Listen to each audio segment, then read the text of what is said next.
seja nosso Senhor Jesus Cristo, para sempre seja louvado.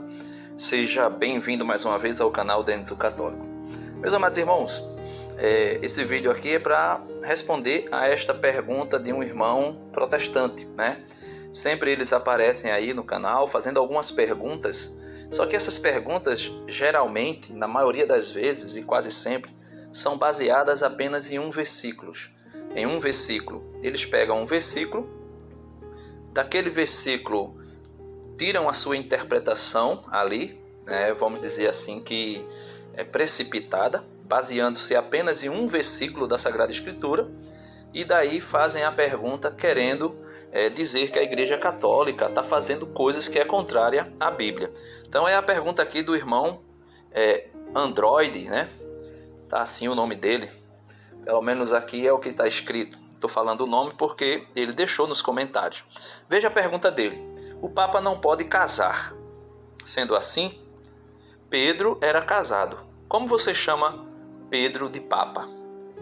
Então veja a pergunta. Provavelmente eles viram aquela passagem que Jesus foi até a casa da sogra de Pedro e curou a sogra de Pedro. E dali ele já supõe que Pedro, naquele momento em que Jesus o chamou, ele estava casado. E mesmo se o estivesse, não haveria problema algum, segundo o que nós vamos ver aqui.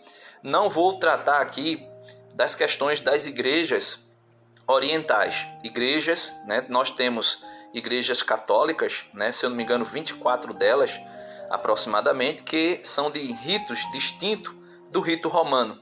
E ali existe a possibilidade de sacerdotes casarem, né, e serem casados, melhor dizendo. Mas não vou entrar nessa questão, também não vou entrar na questão do catecismo em si. Mas vamos lá, vamos para a Sagrada Escritura. Diz assim, eu coloquei aqui para ele. Cara, existem muitos argumentos sobre o Papa não casar. E também se Pedro era casado ou não. Pois sua esposa já poderia ter morrido quando ele foi chamado pelo Senhor, mesmo ainda estando morando com a sua sogra, que era comum em sua época. Então, quando Jesus chamou Pedro ao ministério apostólico, Pedro já poderia estar viúvo, né? Que não teria problema algum, porque não se afirma em momento nenhum da Sagrada Escritura um momento em que Pedro esteja com a sua esposa. Fala-se apenas de sua sogra. E poderia Pedro ainda morar com a família da esposa, né? E mesmo se tivesse até filhos, poderia estar lá, né? Porque a gente vai ver que poderia realmente acontecer isso, mas mesmo assim não teria problema se Pedro estivesse viúvo ou casado quando foi chamado. E nós vamos ver isso aqui no decorrer do argumento. Porém, pode ter deixado a sua esposa para servir ao Senhor, que achamos muito improvável, né? É muito improvável que ele tenha deixado a sua esposa. Mas não pecaria se assim fizesse, pois o próprio Jesus afirma. Mateus 19, 29. Também todos aqueles que tiverem deixado casas, irmãos, irmãs, pai, mãe, filhos ou terras, por causa do meu nome, receberão 100 vezes mais e herdarão a vida eterna. Então veja, aqui não fala de esposa, fala de deixar irmãos, irmãs, pai, mãe, filhos ou terras. Não fala de esposa. Por causa do meu nome, receberão 100 vezes mais e herdarão a vida eterna. Mas continuando. E ainda testemunha São Lucas em seu evangelho as palavras de Jesus Cristo que diz, Lucas 14, 26. Se alguém deseja seguir-me e ama a seu pai, sua mãe, sua esposa, aqui já poderia entrar a condição de Pedro, seus filhos, seus irmãos e irmãs, e até mesmo a sua própria vida, mais do que a mim, não pode ser meu discípulo. Então, se Pedro colocasse em primeiro lugar a sua família, não poderia ser discípulo de Jesus. Aqui é atestado por São Lucas, que era discípulo de São Paulo, apóstolo. Vamos continuando, né? Então, se Pedro tivesse deixado sua mulher, creio não ter sido o caso para seguir Jesus Cristo, não teria pecado, ao contrário, teria feito algo heróico, como podemos também deduzir que ele tenha feito, como testemunha São Mateus em seu evangelho. após o diálogo de Jesus Cristo com o jovem rico ao dizer: por isso é tão difícil um rico entrar no reino dos céus. Então veja, nesse momento em que Jesus dialogava com o jovem rico, ele perguntava: o que devo fazer para herdar a vida eterna? Jesus disse: cumpra os mandamentos. Ele disse: eu já cumpro tudo isso desde criança. Jesus disse: então uma coisa te falta, vende tudo, dá aos pobres e me segue. E aquele jovem saiu muito triste da presença de Jesus e foi embora, pensaroso, triste. E Jesus disse: por isso é tão difícil um rico entrar no reino dos céus. Os discípulos de Jesus, na ocasião desse diálogo de Jesus com o jovem rico, disseram: Senhor, então se é assim, quem poderá se salvar?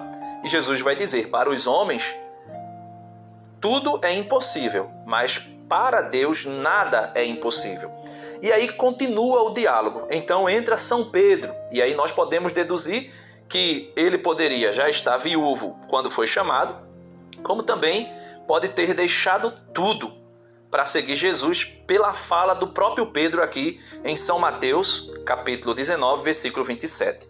Pedro, então, tomando a palavra, disse-lhe: eis que deixamos tudo. Veja, Pedro tomou a palavra e disse, falando em nome dos discípulos: eis que deixamos tudo para te seguir. Que haverá então para nós? O que é que vai ter para nós como recompensa? Pedro vai dizer. Então Jesus responde a Pedro.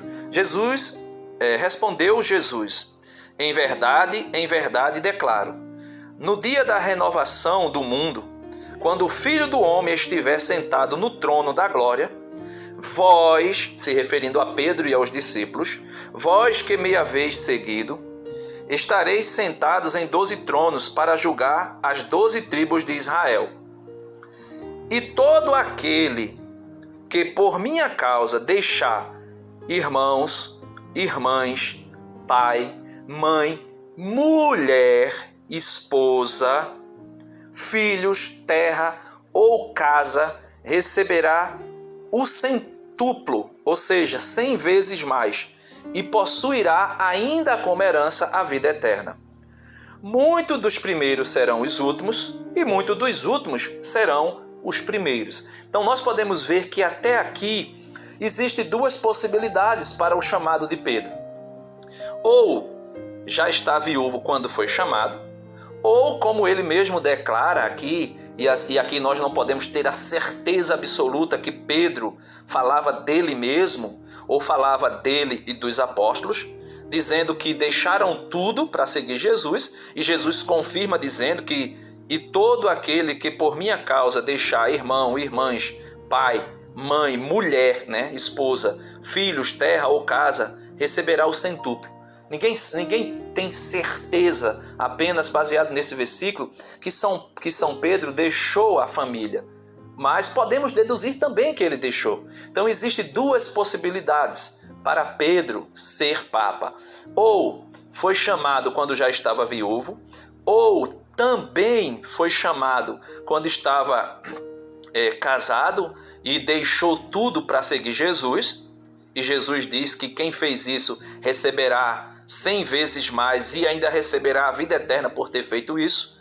Como também existe uma terceira via, uma terceira possibilidade, e aqui eu não quero entrar dentro da tradição apostólica, porque falando de tradição apostólica, eles dizem logo que a tradição apostólica não é argumento para combater perguntas baseadas em versículos bíblicos, mas ainda com versículos bíblicos trazendo uma terceira possibilidade. Ou ele foi chamado quando era viúvo, e a Bíblia não declara a sua viuvez, ou ele foi chamado quando era casado e deixou tudo, inclusive a esposa, para seguir Jesus, ou também pode ser a terceira via que nos apresenta o apóstolo São Paulo. E veja o que o apóstolo Paulo nos fala sobre o chamado do homem e a sua posição ao ser chamado. Então ele diz, 1 Coríntios capítulo 7, versículo 24, irmãos, cada um permaneça diante de Deus na condição em que estava quando Deus o chamou. Então, se era viúvo, permaneça viúvo. Se era casado, pode permanecer também casado, se assim o quiser. Ou pode deixar tudo por causa de Jesus, como a gente viu que os apóstolos fizeram e Jesus confirmou que foi feito isso e que seria um ato heróico fazer isso. Mas também pode permanecer como casado, porém vivendo o celibato. Por que eu digo isso? Veja que o apóstolo Paulo vai dizendo ainda. E ainda ensina sobre o matrimônio e o celibato, tanto para o solteiro, a virgem e até o viúvo, ou quem sabe até o casado. 1 Coríntios 7, 27. Estás casado? Não procures desligar-te. Não estás casado? Não procure mulher. Então, São Paulo está dizendo, se você está casado quando o Senhor te chamar, não procure se desligar da sua mulher. Não é necessário. Mas se fizer, a gente viu que Jesus disse que era heróico e era agradável a Deus aquele que deixar tudo para seguir Jesus. Não estás casado? Não procures mulher. Se tu és viúvo, se tu és solteiro, quando o Senhor te chamar, não procures mulher. E ele continua, versículo 28. Mas se queres casar-te, não pecas. É por isso que as igrejas orientais, o padre pode casar, ou pode ser um homem casado. Né? Então, mas se queres casar-te, não pecas. Assim como a jovem que se casa também não peca. Todavia, padecerão a tribulação da carne. Ou seja, o casamento vai impor tribulações, cruzes. Todo homem que é casado sabe das cruzes que um matrimônio estabelece para aquele que é casado, para os cônjuges. Assim também a mulher sabe disso. E ele continua dizendo, mas se queres casar-te, não peca. Assim como a jovem que se casa não peca. Todavia, padecerão a tribulação da carne. E eu quisera poupar-vos, diz São Paulo, dessas tribulações, dessas cruzes. Mas eis o que vos digo, irmãos. O tempo é breve. O que importa é que os que têm mulher vivam como se a não tivessem. São Paulo diz isso. Então, Pedro poderia muito bem ter esposa, mas viver como se não tivesse esposa. Ou seja, no celibato. No celibato, certo? Como se não tivesse. E ele continua. Quisera ver-vos livres de toda preocupação. Que preocupação? A preocupação das coisas do mundo para agradar a esposa ou o esposo. Como ele continua dizendo. Quisera ver-vos livres de toda preocupação. O solteiro cuida das coisas que são do Senhor. O celibatário, o padre, o bispo, né? De como agradar ao Senhor. O casado preocupa-se com as coisas do mundo, procurando agradar a sua esposa. A mesma diferença existe com a mulher solteira ou a virgem. Então, tanto a mulher solteira ou a virgem, se elas permanecem no estado delas de solteira e de virgem e vivem o celibato, elas farão o melhor, porque estarão livres de preocupações do mundo e de como agradar os seus esposos. E daí poderão agradar ao Senhor da melhor forma possível. Aí ele diz, digo isto para vosso proveito. Deixa eu voltar aqui. A mesma diferença existe com a mulher solteira ou a virgem. Aquela que não é casada cuida das coisas do Senhor, para ser santa no corpo e no espírito. Mas a casada cuida das coisas do mundo, procurando agradar ao marido. Digo isto para vosso proveito, não para vos estender um laço, uma armadilha, mas para vos ensinar o que melhor convém. São Paulo está dizendo que é melhor ficar solteiro e se unir inteiramente de corpo e alma ao Senhor do que casar. Casar é um ato santo. O matrimônio é algo que foi instituído pelo próprio Deus. É maravilhoso? É. Mas São Paulo está dizendo que o celibato, e por meio dele a união é mais perfeita com Deus do que aquele que casa.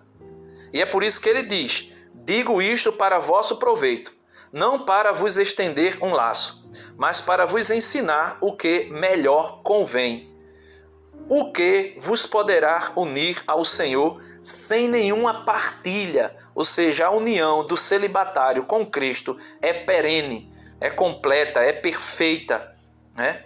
É sublime. Aí ele continua dizendo no versículo 39, A mulher está ligada ao marido enquanto ele vive. Mas se morrer o marido, ela fica livre e poderá casar-se com quem quiser, contanto que seja no Senhor.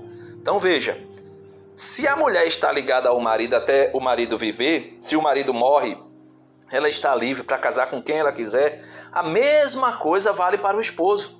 O esposo está unido à sua esposa até que ela viva. Mas se ela morrer, que poderia ser a primeira opção, né? A primeira posição que eu dei de São Pedro, ser chamado pelo Senhor já quando era viúvo, né? Ele poderia casar-se de novo? Poderia. Mas melhor seria viver como São Paulo ensina, solteiro, e unir-se completamente ao Senhor. E provavelmente pode ter sido isso que o apóstolo Pedro fez. E olhe que eu não estou aqui partindo para os argumentos do catecismo, que eles acusam a nós dizer que não vale. Sabendo eu que para os católicos, tanto a Sagrada Escritura como a Sagrada Tradição têm o mesmo peso. Por quê? Porque as duas é como dois braços de um rio que flui de uma só fonte, a revelação que é Jesus Cristo. Mas, mesmo que Pedro tivesse sido chamado casado, ele poderia ter deixado tudo para seguir Jesus, e isso é um ato heróico. Ou poderia seguir Jesus, mesmo casado, e viver como se não tivesse esposa. São Paulo, no versículo 40, vai dizer: contudo, na minha opinião, ela será mais feliz se permanecer como está. Aqui ele está falando daquela que se tornou viúva, ou daquele que se tornou viúvo, que poderia ser também a condição de Pedro ao ser chamado por Jesus. Ou seja, versículo 40, contudo, na minha opinião, ela será mais feliz se permanecer como está. Ele diz, e creio que também eu, Paulo está dizendo, tenho o Espírito de Deus, ou seja, tenho autoridade para falar essas coisas a respeito do casado, do solteiro e da solteira, do virgem e da virgem e do viúvo. Porque ele diz, eu também tenho o Espírito de Deus e tenho autoridade para falar e ensinar sobre essas condições e essas situações do homem ou da mulher quando Deus o chama. E para concluir, é dito assim, ou seja, não é a interpretação míope e limitada dos nossos irmãos protestantes que estabelece as doutrinas, mas o discernimento da tradição apostólica, há séculos, guardada e ensinada pela Igreja Católica. E aqui nem entrei no catecismo sobre a economia do sacramento do matrimônio ou do celibato, pois existe 24 igrejas católicas de ritos distintos, onde o sacerdote pode ser um homem casado. E essas 24 igrejas estão unidas, estão debaixo da autoridade da cabeça visível que unifica toda a Igreja Universal, que é o Papa Francisco atualmente. E é um homem celibatário. Mas o protestantismo, e eu digo protestantismo porque eu não falo dos protestantes, eu falo da religião protestante. Eu falo do protestantismo, que nasceu de uma divisão de Lutero, de uma rejeição ao papado e uma rejeição à igreja, e por isso se opõe constantemente e de diversas formas contra o papado. Mas o protestantismo só vê o versículo que está diante dos seus olhos. E aí está o grande problema do relativismo doutrinal no meio protestante. Paz e bem. Então é isso, meus irmãos. Infelizmente, os protestantes eles estão acostumados com isso. Simplesmente pegam um versículo isolado e dali tiram todas as conclusões que eles acham pertinentes, principalmente quando for para combater aquilo que são os ensinamentos da igreja de 2 milênios. 2 milênios. Ou seja, 2000 anos. Achando que a tradição apostólica, o magistério da igreja, é inferior a um protestante que dentro da sua casa ou em qualquer outro lugar pega um versículo bíblico, lê, segundo eles, inspirados pelo Espírito Santo, que eu tenho certeza que não é o Espírito Santo, porque se você pegar 10 protestantes e dar a Bíblia e mandar ele ler o mesmo versículo, os 10 lerem o mesmo versículo, e cada um dá a sua interpretação, cada um deles vão dar uma interpretação diferente uma da outra. E o Espírito Santo, que inspirou a Sagrada Escritura, não pode relativizar a interpretação. Porque se o mesmo Espírito inspirou o agiógrafo para escrever aquele versículo, não poderia jamais o Espírito Santo que inspirou se traduzir ou relativizar a interpretação do mesmo versículo, trazendo interpretações, ou seja, 10 interpretações diferentes uma da outra, se tratando do exemplo que eu dei de 10 protestantes interpretando o mesmo versículo. Então, não é possível fazer isso. E, assim mesmo, eles fazem. E fazendo isso, nós podemos ver que não para de nascer igreja após igrejas no meio protestante. Porque cada um interpretando o mesmo versículo, segundo eles, iluminados pelo Espírito Santo, e eu tenho certeza plena que não é o Espírito Santo, tiram as suas próprias interpretações e daí fazem o relativismo acontecer. E a divisão, em cima da divisão, vai acontecendo e se repetindo, e se repetindo, e se repetindo. Por isso, eu prefiro ficar com os meus 2 pés firmes na fé de Pedro. E viva a Igreja Santa, a Igreja Una, Santa, Católica e Apostólica. Viva a Igreja de Jesus Cristo. Viva a Igreja Católica. Deus abençoe a todos e até a próxima, se Deus quiser.